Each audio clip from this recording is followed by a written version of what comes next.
Look, thanks so much for being here, for having me here today, guys. I'm really excited to be here.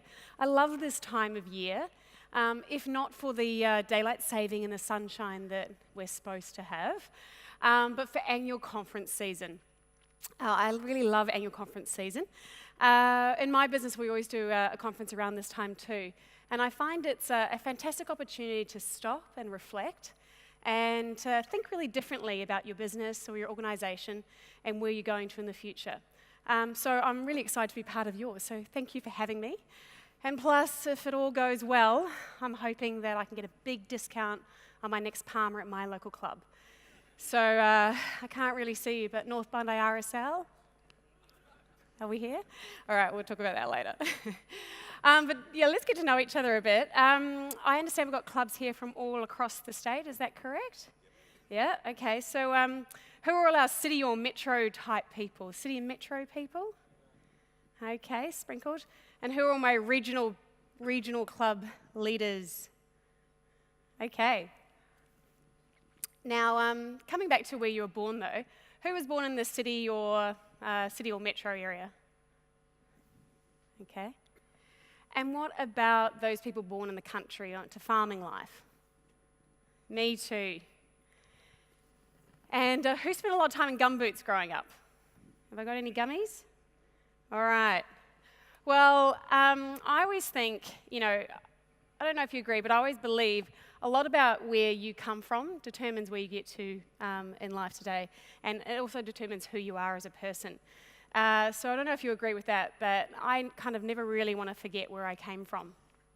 Because my story, which I want to share a little bit with you about today, plus my lessons on brand and culture over the years, my story is really one of gumboots to high heels.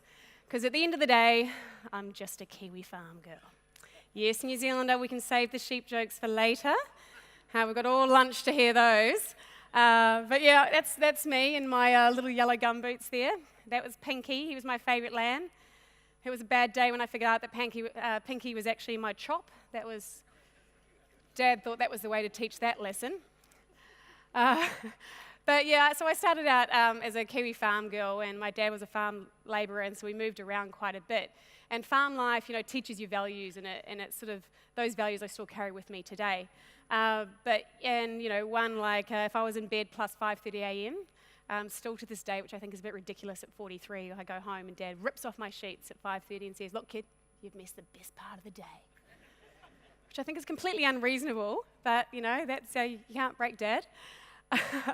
But farm life was pretty idyllic until one thing unfortunately led to another, and we ended up in South Auckland. So are there any Kiwis in the house? Okay, 1, 2, yeah. Okay, yeah, it'd be nice, the Kiwis. We're an endangered ethnic species here in Australia. You have to be nice to us Kiwis. So one thing led to another, and I ended up, for those couple of Kiwis, I ended up at Papakura High School. Now, Papakura is a dodgy part of South Auckland. I did pretty well at school, really. I mean, the bar wasn't high. I could read. And I was definitely likely to be the only person to graduate with all my teeth. I had things going for me. They declared that as one of the smart kids there, I had an incredible life ahead of me, and I could be a typist. Which I actually have my trade certificate in typing, still my favourite qualification. But anyway, so things took a little turn for the worse though, and this isn't me, but you'll get the drift. I think I was far less attractive than that, actually. I sort of fell in with the wrong crowd, as you do, dropped out of high school, and I'm not sure whether it was the black eyeliner and the black t-shirts and the heavy metal influences of the 90s, but it was all looking pretty grim for me. But I got lucky. My auntie grabbed me by the ear, gave me $1,000 and told me to bugger off. Bugger off overseas and travel. And I did that, and I absolutely loved it. So that trip gave me a bit of perspective, gave me a bit of understanding of the world, and helped me understand a little bit more about, my place in the world and where I wanted to be. Most importantly, it gave me ambition. I really liked that travel stuff, so I wanted to do more of it. So I wanted to And I knew to do that, I needed money. So to get money, you need to finish high school. So I went back and got into finished high school, talked my way into university, and the rest is history. But that's why I'm so pleased today that I work in the travel industry, because I see the role of the travel industry as taking, and in my sector, youth, taking young Aussies and young Kiwis and all that around the world and building better, more well-rounded humans. So that's why I'm really pleased to work and travel today. So as part of that, that's why I think it's always interesting to look at your then and then your now. And I always find that reflection quite interesting as you talk about businesses as well. Sometimes a then and a now is not that interesting. But most of the times it really is. So who's this guy here? Front row, the original Austin Powers. Look at him. In town this week, actually, creating havoc. So as Anne sort of outlined for you, my then and now, a couple of formative experiences in my career. I spent my early part of my career as a management consultant with McKinsey & Company, which is a strategy house, if you haven't heard of it.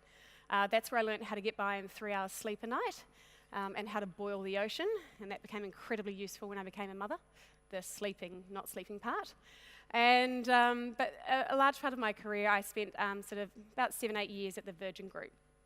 Started out at Virgin Money and when it was a startup here in Australia, and then when I worked directly for Richard was in Virgin Management, which is his branded private equity house that looks after all of his investments in Australasia. And it was from there that I got the opportunity with one other person to launch Virgin Active. A little bit of time in digital at BT, figuring out what a hashtag was. And now my then, or where I am right now, is at Kentucky. And what I wanted to share with you today is not what goes on behind the scenes on Kentucky tours these days. But I've already told you I can be bought with a Palmer, so maybe at lunch. I might tell you. But what I wanted to talk to you about is some lessons, because there's a lot of similarities between Kentucky and Virgin. If you look at it on a very superficial level, both brands are known to be fun, irreverent, cheeky, highly innovative, and big global, different scales, but big global profitable businesses, and both their owners are billionaires. But what I came to learn from working at them on a more deeper level is that there are just two things that define both those brands. And what I did later, a couple of years ago, was go and study brand at an Ivy League school in the US. And what I learned was these two things that define both these brands pretty much define all great brands, no matter what the business or organization is. And those two things are also the only genuine, sustainable source of competitive advantage. Because with each of these two brands, Kentucky and Virgin, and with any other brand, everything that you do can be copied. With time or money, everything can be copied. But the only things that can't be copied, and the things that define these two brands and make them, after 50 years, famous and relevant, is brand and culture. So I want to talk a little bit about that today. Because if we've just talked about the two things that define it, there's one other thing I know for sure. And that's that what got you there to be a global trusted brand, or in your case, a trusted club, member of the community, and to benefit your members, what got you there won't keep you there. If your brand and your culture stay the same, the one thing I learned from all my time at these two organizations and going and studying brand was no matter what you've done to get there, you need to keep evolving, keep learning and keep changing, because what got you there won't keep you there. So let's talk a little bit about Virgin. 7 million customers in Australia, and they have a 99% brand awareness, so 99 out of every 100 people all know who Virgin is. They're the 6th most trusted brand in Australia. Apparently Apple and Google are, like too cool these days. Virgin used to be much higher. Isn't that funny? I always still say we, even though I left there a few years ago. But most importantly, Virgin is the company that most people want to work for, number one on the most wanted to work for in Australia. So super interesting. Now, so who is the man? Well, we all know the man behind the brand, Richard Branson. There's some very non-PC photos up there. This presentation was obviously created before the Me Too movement. But look, Richard is a personification of work hard, play hard.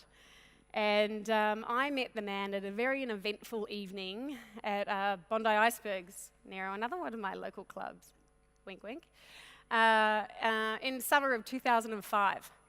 Now, when you actually get to spend time with Richard, with his family, and I spent some time with him on Necker Island, you get to know him as a person, and he really is an incredible family man, and absolutely loyal, and there's never been any shroud of rumour around Richard. Lots of work rumour, but nothing on a personal basis, upstanding. But when he's in market, he knows he's got one job these days, and that's PR. And so when he's in market, he loves to play hard, likes to party, and he certainly does like to flirt with the ladies, but on an incorrigible larrikin level.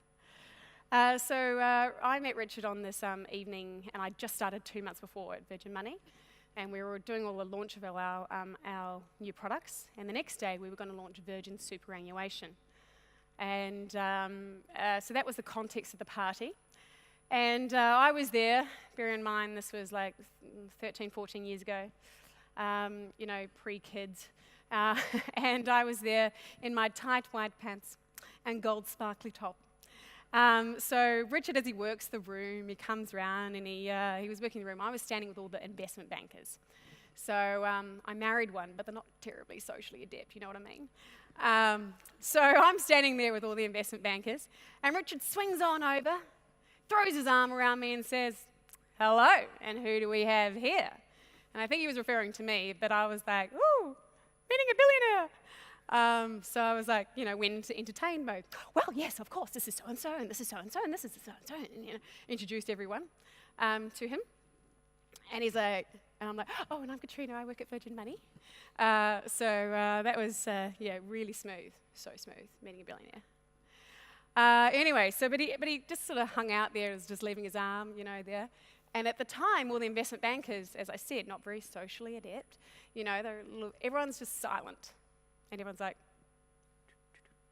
"This is awkward."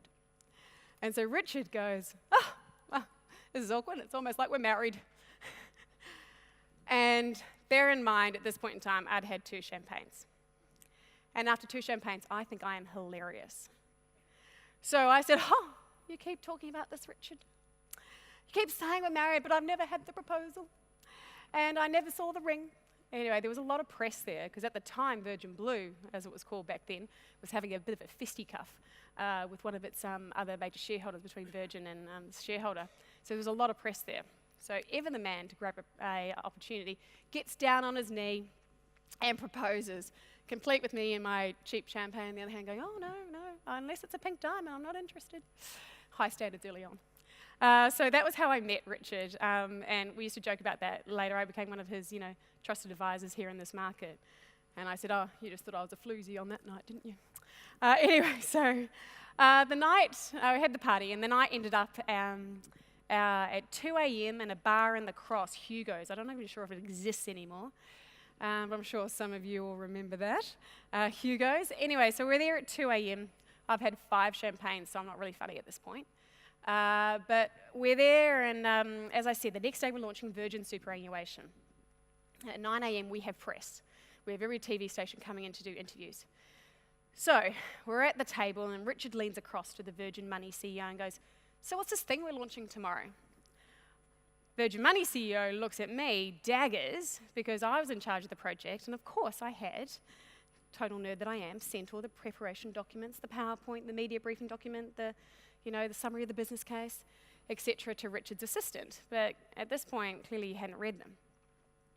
And so the CEO giving me daggers, I'm like, "Oh, Richard, tomorrow we're launching Virgin Superannuation." And he goes, "Oh, wasn't interested in talking to the Virgin Money CEO, and acknowledged me, but wasn't really interested in talking to me. What he did then is turn to the right and to the bevy of ladies. So we've got yoga instructors, we've got models, we've got B-grade home and away TV stars. Well, I mean, I guess home and away is B-grade anyway, but you get the drift. So he turns to them and goes, "Oh, what's superannuation?"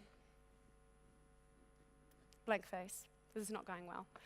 So I said, "Oh, try the word super, Richard." So he goes, "Oh, what's super?" And they're like, little bit conferring. "Oh, it's that tax that your employer takes out." I said, "Oh, Richard, superannuation is actually Australia's compulsory retirement savings scheme. Your employer, it's at 9% of your salary and it's automatically deducted." And so he's like, "Right, okay. All right, so ladies, why should we get involved in superannuation?" Anyway, chat. In the end, I was like dropping him little sound bites. Everyone charges 3-4%. We're only going to charge 1%. This is one up the big boys. People are ripping off Australians. Anyway, so this is where I learnt my first lessons 2 months into Virgin. Because what I did was I learnt how to kiss. Not like that. I got you. And not kiss ass. No. I learned a lot about communication that night. Because with communication, to be effective, you need to communicate effectively. And you've got to keep it simple, stupid. So the principle of the kiss, keep it simple, stupid. And I also learnt that night about Richard. I mean, the man's dyslexic. So there was no point in me doing all my fancy consulting PowerPoints and briefing documents. He was an auditory learner, so I needed 10 minutes to brief him. 2, I learnt to be impeccable with my word. Be consistent and no BS. Because what he did the next morning at 9 a.m. was deliver every single soundbite I gave him verbatim to all the TV. And there was bits I missed, right? So and my CEO was like, "Why didn't you hear that?" And I was like, "Oh, well, okay, it was 2 a.m. But I learnt for all my communications with Richard from then on in that I needed to know my elevator pitch too. Do you guys understand the concept of the elevator pitch? Is that a yes? No? Yes, no? There's a no? The elevator pitch concept is if you get into the elevator at level 1, and let's say you're going up to level 10, you've got the time that takes to deliver your succinct key bullet points or pitch to the CEO that got in with you. So you better know your key messages really succinctly, and that's called the elevator pitch. And I learnt that night I had to be spot on every time I spoke to Richard, and I've used that in any career I've gone to from then, was I really had to be spot on with my communication because those were the sound bites he was going to remember. So those were the things I just learnt that night. And obviously many more learnings around communication. But the other key thing I learned across my years at Virgin was that we're actually all dummies. And what I mean by that is, do you guys remember the best-selling series XXX for Dummies? So social media marketing for dummies, or the internet for dummies. I used to buy my mum the internet, or how to click the mouse button for dummies. She struggled with that one. There's a reason why that was a best-selling series, because it really took complex new topics and broke it down to something really simple. And that's what Virgin does extremely well, and Kentucky too, about keeping communication really clear, simple, and in plain English. For example, when we launched Virgin Active, the last person we got to finalise our membership contracts was a copywriter, not a lawyer. And the reason for that is because most membership contracts for any organisation are written as a legal contract, and they're really convoluted, they're really difficult. I don't know about you guys, but I just signed the damn thing. I'm like, oh, I'm not reading that. It's too hard. What we learnt at Virgin, we were really pushed on making sure our communications were extremely clear, simple, and in plain English, and a lot more familiar, so you're having a conversation with somebody. So, communication is key, so learn how to kiss, and that was a big part of my learning at Virgin. Lesson number 2, the king. Culture. Culture is king. And at Virgin, as I said, it's one of the only 2 competitive sustainable advantages you can have, but culture shows up in the way that the staff interact with each other and with others. And so that bleeds through your entire business. And it shows up in customer service, in your marketing, your PR, and just the way that you are with customers. Now, Virgin does culture so well. And people used to ask, is it because, they have this special, particularly when we set up Virgin Blue, Is this a special centre where you take everyone off to and train them to be just like you? Or at Kentucky, do you take people on a big night out and go, who are the partiers? They can join with us. What I've learned from Virgin and taken through to Kentucky is we don't hire for experience or knowledge, we hire for DNA. And what I mean by that is does this person match the values of what we hold dear? And is this person a little bit like our other people? Because we know like attracts like. And like people want to work together. So I learned that it's not really a special super centre, but it's a series of very deliberate choices around how we want things to be around here. And that's what, why people say Virgin's the most admired company to work for, because everyone thinks it's going to be fun and a party. It's work hard, play hard. It's certainly not all, shiny. But it's not trained. It's a very deliberate set of choices. Also around the experience point, they gave me $30 million when I turned 30 to go and operate, to launch a gym chain, and I'd never worked in a gym before. I don't care about experience. What they cared about was my passion and the fact that I was going to research it well and invest.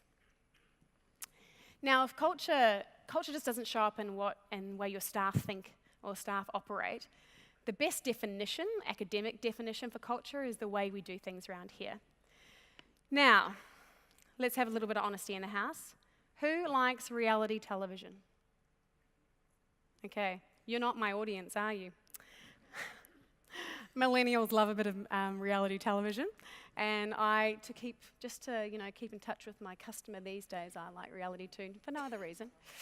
And every time I sit down to watch, like The Bachelor or something, my husband does say to me, you're getting stupider every minute you watch that, right? I think it's true. But one of my shows I really like is Gordon Ramsay's Kitchen Nightmares. Has anyone seen this? Yeah. So I included this because a lot of us are in the room here on food service, and this is one of my favourites. And the reason why I think it's hilarious is because Gordon just busts up, and he gets so angry, and the thing that he's getting angry about all comes back to culture. So let's check this one out. Who doesn't care about the food they're putting out? What do you have? Martine, he said it's hot in the middle, it's cold on the sides. He doesn't like it.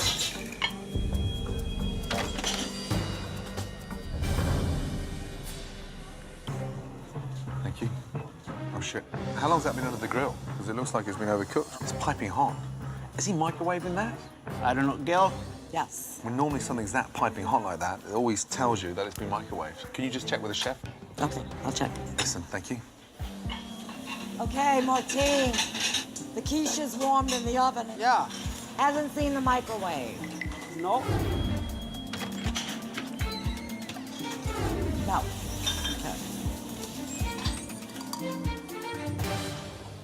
Chef, Quiche? no microwave. I asked him if he put it in. He said no. Hold on a minute. I'm convinced this has been microwaved. Look at it. Anyway, go on to huge bust up. Sorry that was a bit pixelated, but it demonstrates the points. Now, I am sure that is not happening anywhere in Clubs New South Wales. But the reason why I use it to highlight is a key point that really got drummed into us at Virgin and at Kentucky too, is around excellence, and excellence needs to be the core value of your culture. So I always ask people who I chat to, is there anything, in your business that there's always something that we all get a little bit lazy on, a little bit complacent as leaders, but more importantly, what is your staff throughout the organisation getting lazy and complacent on? Because excellence builds trust. And what's the number one thing that gives a brand permission? Trust.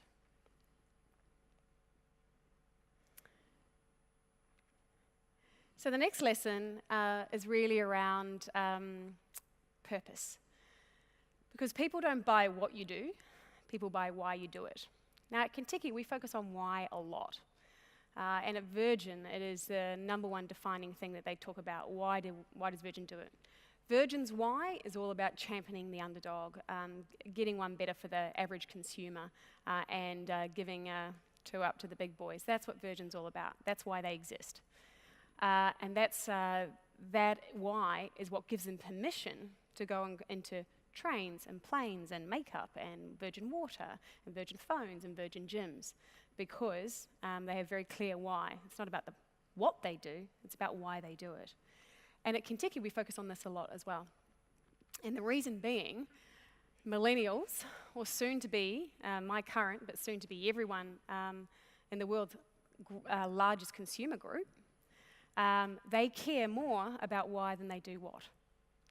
And at Kentucky, we exist, as I said, to create better humans, because we believe travel broadens the mind, but that's why we exist as an organisation. We just happen to do and deliver on that why via mind-broadening, life-changing, incredible adventures that happen to be travel packages. So, has anyone heard of Simon Sinek? A couple of people? Okay, so Simon Sinek, he is American-British, and he is a speaker and lecturer, but more importantly, he was a cultural anthropologist. That's what he studied. And he popularized this theory of why, good sort of a few years ago now. I highly recommend his work, particularly if you want to understand millennials. His recent work on millennials is really good as well. But I'll let him explain the theory of why. This is an old TED Talk. It's had 30 million views. And this is before TED got all fancy. So excuse the video. I call it the golden circle.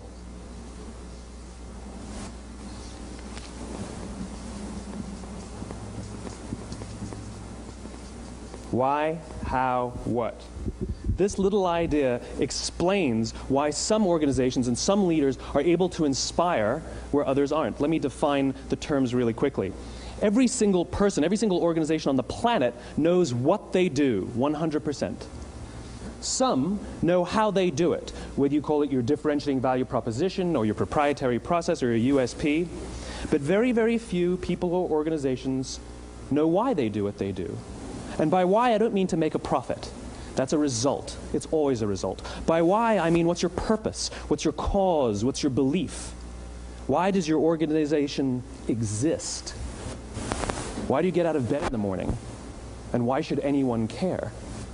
Well, as a result, the way we think, the way we act, the way we communicate is from the outside in. It's obvious. We go from the clearest thing to the fuzziest thing. But the inspired leaders and the inspired organizations, regardless of their size, regardless of their industry, all think, act, and communicate from the inside out.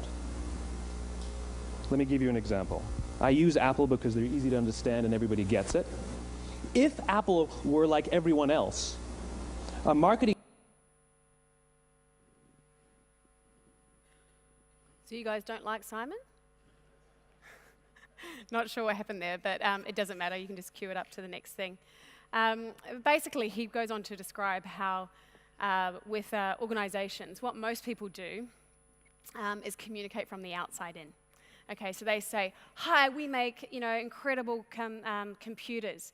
They are beautifully designed, easy to use, and user-friendly. And we do so because we want to think differently, okay? So that would be if Apple did the standard communication. But what Apple does differently is they don't talk about their computers. They say, we think differently. We want to think differently. All our products are beautifully designed, user-friendly, and easy to use. And what? Oh, we just happen to make great computers. So all he's done is flip it on its head, the communication. Okay, now do you want to buy a computer off the second communication, or do you want to buy a computer off the first one? And that comes back to his concept there is people don't buy what you do, they only buy why you do it. Now, failing on your why, a couple of quick examples. A lot of you probably would have heard the old case study of Kodak and Blockbuster as failure to innovate. I think it's wrong. From my studies, I think the reason why that Kodak and Blockbuster failed is because they weren't clear on their purpose, on why they existed. So, for example, Kodak, their mission was we exist to, sell film. Imagine how different their outcome would have been if they believed the reason why they existed was to help people capture moments forever. Would they evolve from that? Probably. And what about Blockbuster? They existed to rent movies or DVDs. But how different would their outcome have been if they thought that their belief was to help to entertain people in the home? So I don't think it's a failure to innovate. I think it's a failure to get really clear on why you exist. Now, with clubs, it's a little bit easier, particularly in the non-profit space. You exist for the benefit of the community and your members. But if I was to go and ask all your staff that, would they come back with that? Because one of the reasons that people will engage in is they're not going to engage with us as leaders. They'll normally engage with our staff. Different depending on your size of your club, obviously. But I always ask the question to people I chat to, can everyone in your organisation define why you exist? And is that the defining backbone of your organisation? Interesting concept to play with anyway. All right, the next key lesson. Brand, baby, brand. So, this is something that obviously, Virgin and Kentucky have done well. They're both 50-year-old companies who've continued to evolve.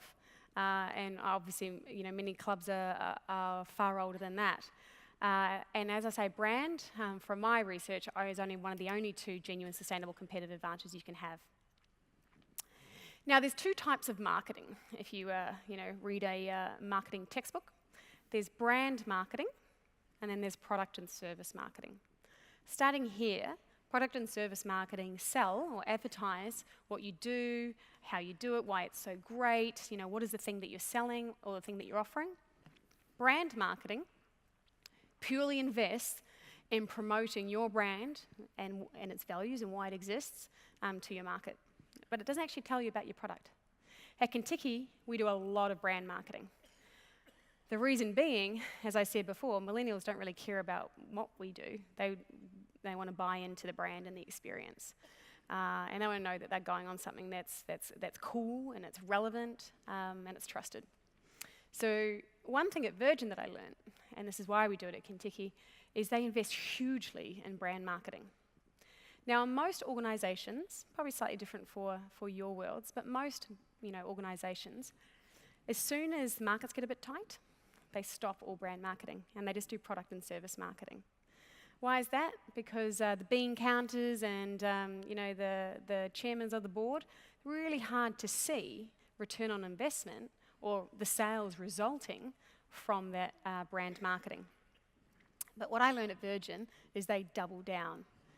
In bad times in markets or for brands, they double down on the brand marketing with a belief that if your brand is healthy, then it will sustain crises, it will sustain ups and downs in the market, and so they fully invest in that.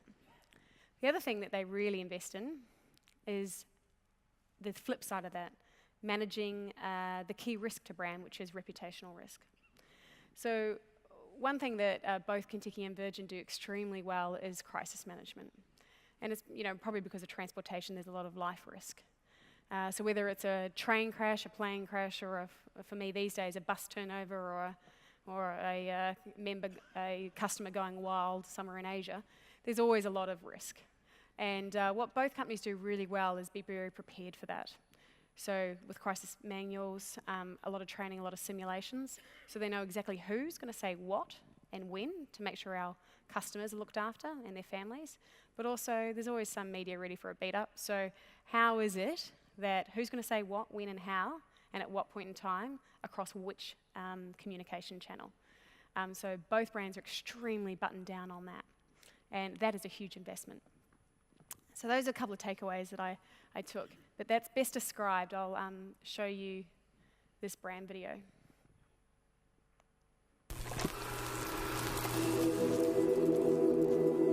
Everybody at Virgin love a challenge. I think what Virgin is about is taking on big conglomerates and moving into their territory and seeing if we can shake them up. We've managed to do that in the music business, we've managed to do that in the aviation business, in the mobile phone business, and I think that where the people who work for Virgin get their passion from is being proud of the company they work for, being proud of the difference that Virgin's making.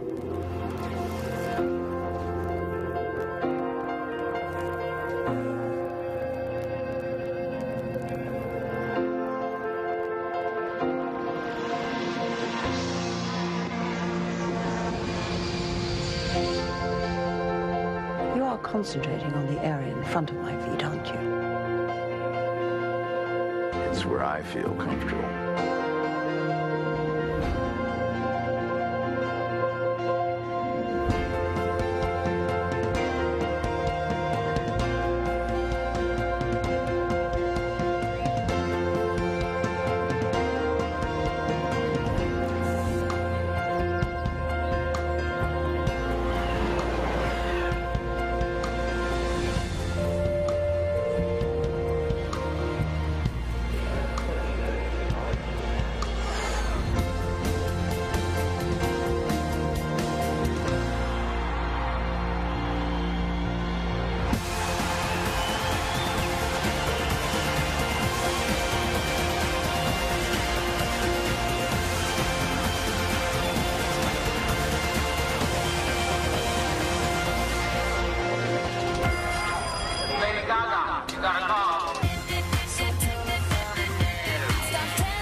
That's my favourite ever Virgin ad, where they have the stylish Virgin Atlantic ladies walking out. And the guy, I don't know if you picked up the audio there, but the one guy goes, I need to change my job, implying he wanted to be the pilot. And the other guy goes, I need to change my ticket. So very cool. But you know, that's an example of Virgin brand marketing. Yes, you could see a lot of the products, but they put a lot of money behind that, just pushing the brand out there. So I always like to think about brands and people that I work with, you know, asking yourself 3 questions. Are you investing enough? Because do you want to be around another 50 years? What are you doing to protect the brand? And are you prepared for crisis? Because the key risk to any brand is reputation. And, you know, reputation is given to us is afforded to us by the community from trust, and by what they perceive our brand to be and what we believe in. So that's always been a really relevant conversation in the brands that I've worked for.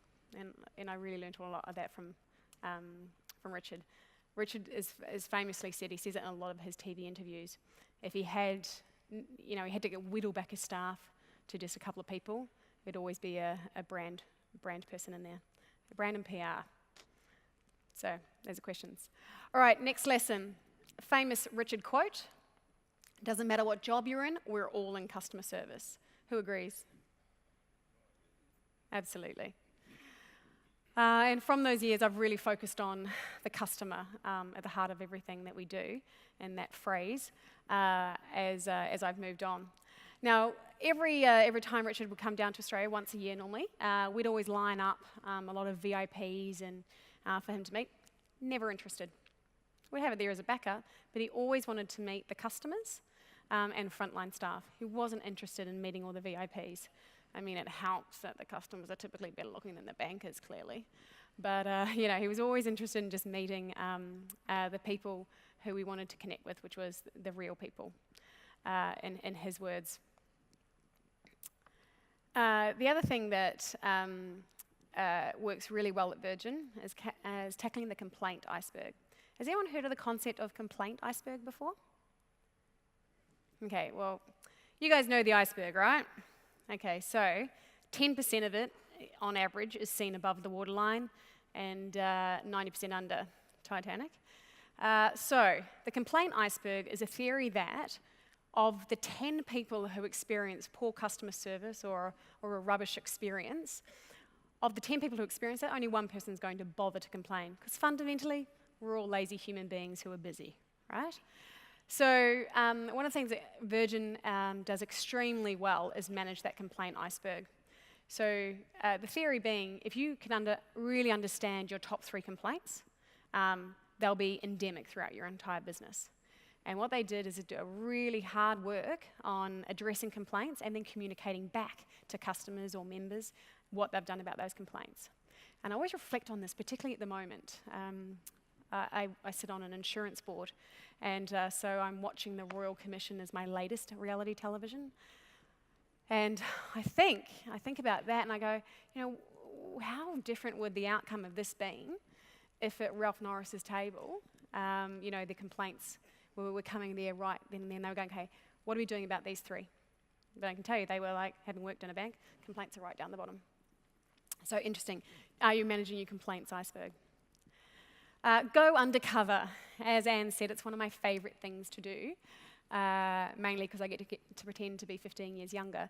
But, and just so we're clear, my assistant, she goes out and buys me a whole bunch of clothes and said, nothing about you is going on Kentucky. You're going to wear this. And I'm like, right, cool. And then she teaches me all the new phrases, like, you know, totes and maze balls. And I'm like, what does that mean? Anyway, she teaches me how to be cool, and I go on Kentucky once a year. But this started out because how I fell into this was basically a recruiter called me. Who here has actually been on a Kentucky? Can I see a few hands? Okay, my people. Well, confession, I never went on a Kentucky, I guess, when I was young and should have been. After my first experience, I thought I was a very cultured traveller. And my perception of Kentucky was it was a booze bus for 18-year-olds. So when the recruiter called me and said, oh, I've got this great job, Katrina, you're going to love it. I'm like, yeah, what is it? She said, oh, you know, across the whole of Australasia, big team, exactly what you want. And I'm like, oh, cool. What is it? She said, oh, it's a good brand, just like you like, fun, funky, irreverent.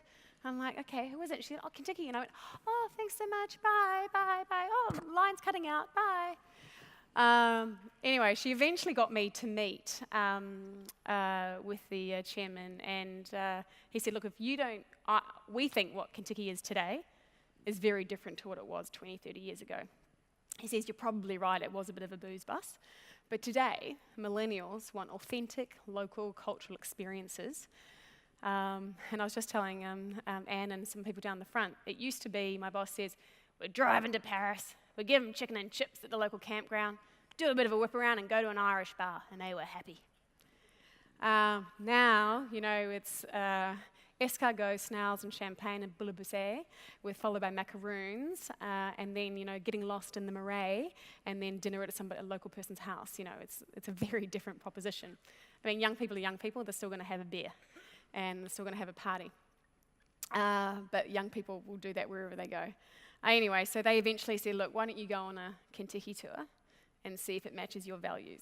And it was a very different experience, so that's when I signed up. It was that and the business class flights to London as well, I'm not going to lie.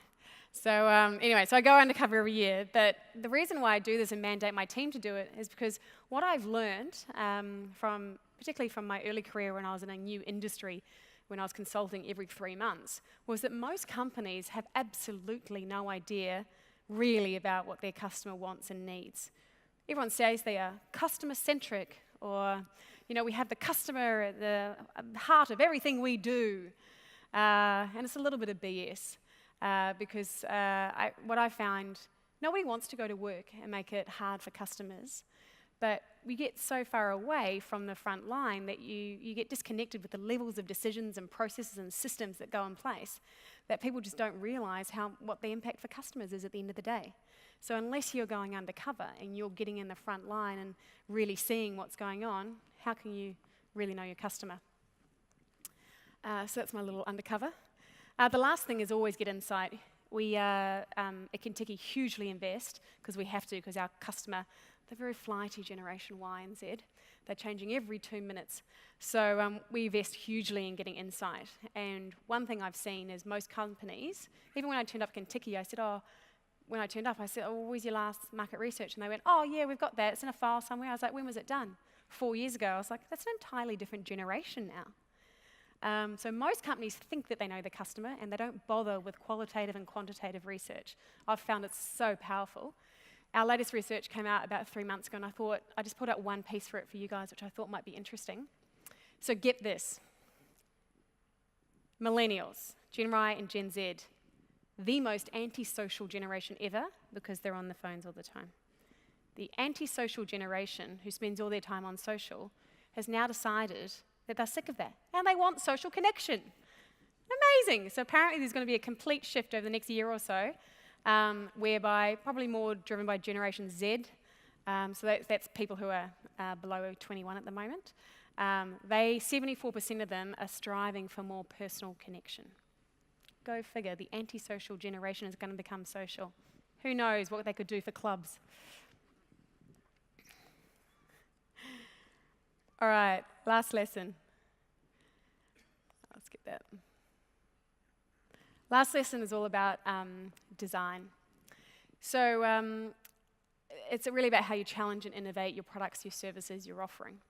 So one of the things, when we started Virgin Active is obviously a huge gym chain internationally.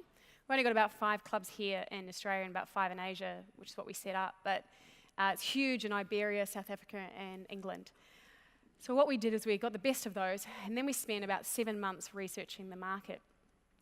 So the good, the bad, and the ugly. Good, I'll admit it, I assume there's a few people here from Mounties? Maybe? Yep, excellent. Well, I was a tyre kicker. I think I probably mystery shopped the gym and the swim school about 10 times, so I apologise now. Very good facility. We would we'd go and see the whole market, and then we did a whole bunch of market research. And what we learnt was that we can actually break business models if you genuinely design to the opposite. Now, what I mean by that is we got out what our customer bugbears were, okay? And what did people hate about gyms? And we wrote them up on the left-hand side of the whiteboard. And the most important one, which Elizabeth Taylor will certainly agree with, the funniest one that came back was that people found getting out of a gym contract was harder than getting out of a marriage.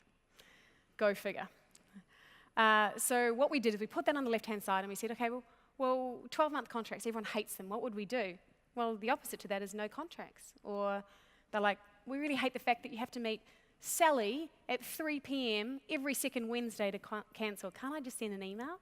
So we said, oh, well, you just make it super easy to cancel, wouldn't you, if you were designing to the absolute opposite?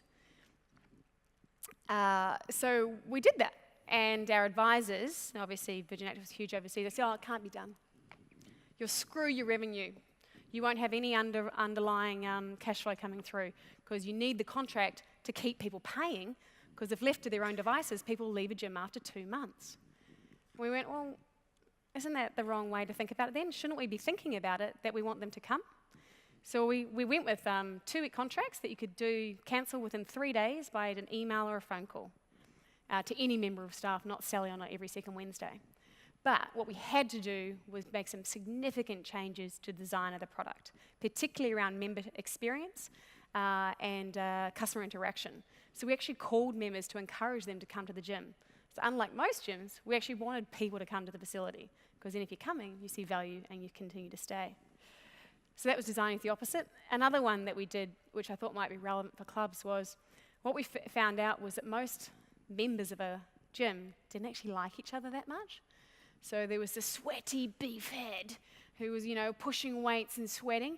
He didn't really like Yoga Mum, and Yoga Mum certainly didn't like his sweat. So what we had to do is come up with very clever ways to architecturally design different customer journeys throughout the space, so different entrances and different places for them to dwell. And so that became a really key part of what we did differently at Virgin to get competitive advantage, was designing to the opposite. So I think that's about it from me, guys, but I guess a couple of thoughts to leave you with. As I said, I believe from working at a couple of big brands and going on to study this, that what got you there won't keep you there. Sure, your brand and your culture may stay relevant over time, but for the rest of it, we need to continue to evolve and learn. So I always ask myself the questions, what are we doing to evolve, and what are we doing to learn? And I come back to, I guess, my key lessons that I learned across my time at Virgin and here at Kentucky. Learn how to kiss, not literally, helpful, I guess, but more importantly, get communication. You can't be effective unless you can communicate effectively. So all about how to do that better. Culture is king, and how your staff feel about work and how they lead with that, and the way that we do things around here leads through to your front line, your customer service, your marketing, your PR. People buy why you do something, not what you do. People don't buy what you do, they only buy it because of the why. Invest, protect, and manage your brand, and always double down on your brand marketing. Doesn't matter what job, we're all in customer service. And lastly, there is an opportunity to break traditional business models and to gain competitive advantage if you design to the opposite. So that's all from me. One last question. How do we go? Do you think I'm going to get my Palmer? Yeah, all right. Palmer, North Bondi. I'll see you next Sunday. Thank you so much, guys. Now, I know I'm the last stop before lunch, so, I'm not offended because, as always, lunch is a very important part of any conference. But we do have a few moments for questions. We do. We've got a couple of minutes if there was a question, comment for Katrina at all. Yes, Peter. Pete, do you mind just moving to that mic just there? I can hear you, and I'll repeat the Okay, question good back eye. so everyone can hear. The pluses are obvious, but how big a risk do you think it is having so much of your brand reflected in a person like Richard Branson, where it's not all of it, obviously, but he's a big part of it. If he, for some reason, is not there anymore, how big you're talking about risk, how big a risk is marrying a brand so much to a high-profile, active individual who's only human at the end of the day? Yeah, well, so Peter's question, obviously heaps of pluses, but I think you heard most of it. What's the risk in having so much of your brand attached to an identity or a single identity? One of my best friends is a journalist at Nine, and yesterday she called me and said, oh my goodness, I'm interviewing Richard in an hour. What do I ask him? So I said to her, ask how he's going, because it was always a risk, and it's something we used to talk about at Virgin. How's he going on managing the longevity of the brand? Because what they tried to do, Richard's extremely aware of that, and the whole of Virgin management is, and it's a big risk. They know it, and they're trying to deleverage that risk, but it's really tough because the public isn't connecting with Holly and Sam as much. So he's trying to push up the kids. Sam's got the charisma. He's got the charisma, but Holly's probably a little brighter. But she wants to build a family, and both of them work in Virgin. But Holly, she doesn't want to commit fully. So it's a huge issue for the whole business because some people might say, without Richard, the brand may not exist. And so they spend a lot of time in brand marketing to try to push the Virgin and the culture and the feeling and why do I buy into this place. So they continue to do that. But Richard retired 15 years ago. All he does is PR when he comes out. He doesn't make any decisions. There's a whole bunch of boring investment bankers who do that. So, and management consultants, but investment bankers are way worse, just so we're clear. So it's a huge risk. Thanks, Peter. Any other comments, questions at all? You're off the hook, Katrina. Look, thank you so much for such a passionate... there's one up there. Oh, we have. Yeah. Oh. Last one.